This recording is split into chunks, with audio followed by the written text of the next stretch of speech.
பல பொருள்களை குறிக்க ஒரே சொல் தமிழ்ல இருக்கிறது. ஆச்சரியமாக இருக்கும்.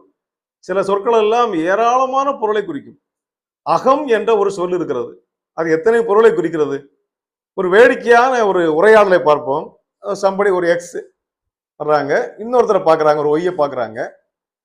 பார்த்து இந்த எக்ஸ் கேட்கிறாரு, அகம் கொண்டு அகம் மெழுகும் அகமே என் அகத்தை கண்டாயா? இதான் கேள்வி. மீண்டும் ஒரு முறை சொல்லுறேன். அகம் கொண்டு அகம் மெழுகும் அகமே என் அகத்தை கண்டாயா? அந்த ஒய் பதில் சொல்றாங்க, உன் அகம் என் அகத்தை தின்று விட்டது. என் அகத்தால் உன் அகத்தை அடித்தேன். என் அகம் உடைந்து விட்டது, உன் அகமோ ஓடிவிட்டது. இது பதில்.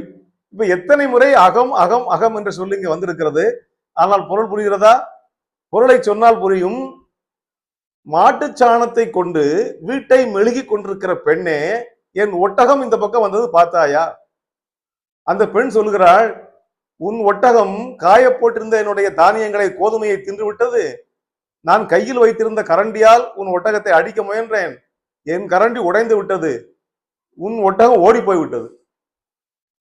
உன் அகம் என் அகத்தை தின்றது. என் அகத்தால் உன் அகத்தை அடித்தேன்.